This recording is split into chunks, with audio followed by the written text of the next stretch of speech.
नमस्ते दोस्तों, स्वागत है आपका शुभ कोरियन में, जहां हम उम्मीद करते हैं कि आपके कोरियन सीखने का अनुभव शुभ हो।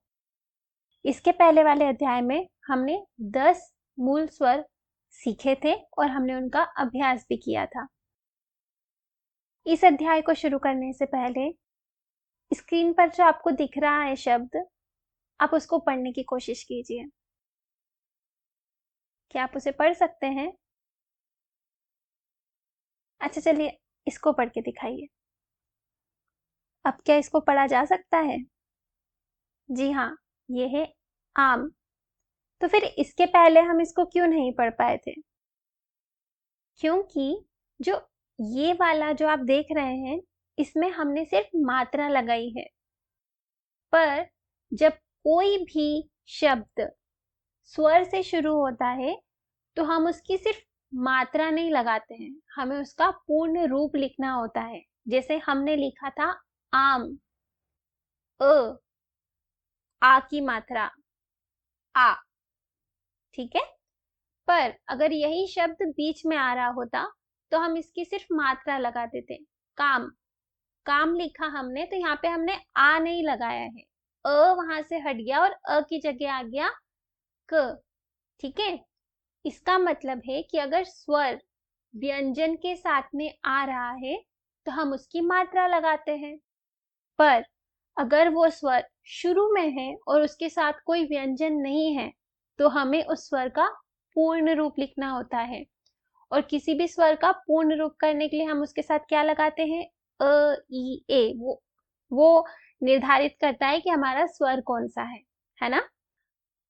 अर्थात कोई भी स्वर अगर बिना व्यंजन के आ रहा है, तो हमें उसका पूर्ण रूप लिखना होता है।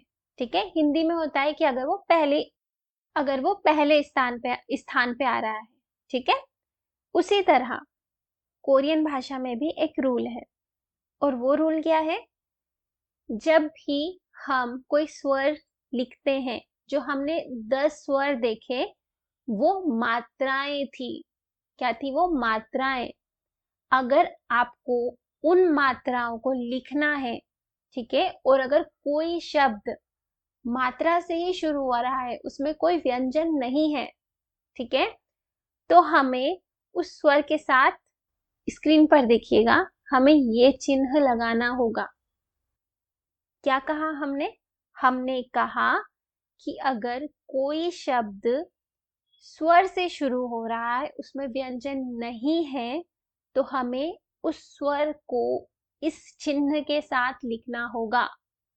ठीक है। क्योंकि ये जो सिर्फ स्वर का जो ये हमारा आ बना है, ये एक मात्रा है, और मात्रा के आगे हमें उस मात्रा का या तो अ, ए, ई लिखना होगा ना। तो समझ लीजिए कि ये जो गोल सा आकार है, ये हमारी हिंदी का अ है। ठीक है। तो हमें बस इतना याद रखना है कि अगर कोई शब्द स्वर से शुरू हो रहा है, तो हमें उसके आगे ये चिन्ह लगाना है। ठीक है। पर अब प्रश्न आता है कि अब हम इस चिन्ह को लगाएं कहाँ? कैसे लगाएं, कहाँ पे लगाएं? ठीक है। तो अब इसको देखते हैं। तो इसको देखने के लिए हमें स्वरों को दो भागों में विभाजित करना होगा। एक होंगे वो जो हमारे खड़े स्वर हैं, और एक जो आड़े स्वर हैं। ठीक है। इनको समझते हैं विस्तार से। तो सबसे पहले हम देख रहे हैं खड़े स्वर। हमें कैसे पता चलेगा कि कोई स्वर खड़ा है? उसमें हमें एक मनुष्य की खड़ी लंबी सी रेखा दिखेगी। अगर किसी स्वर में आपको मनुष्य की लंबी खड़ी रेखा दिख रही है, तो वो स्वर होंगे खड़े स्वर।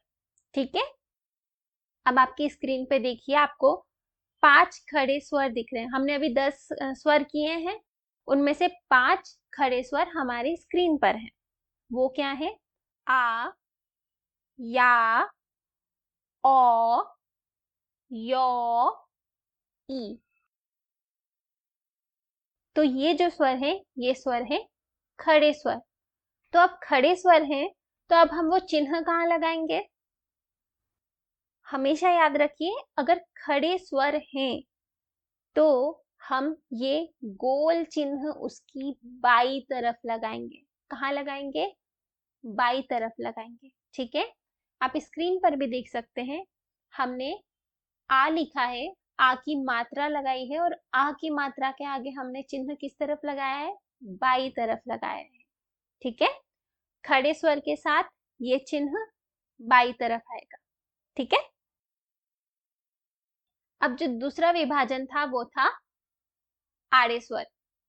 अब आपकी स्क्रीन पर आड़े स्वर दिख रहे हैं। अब आपको कैसे पता चल रहा है कि ये आड़े स्वर है?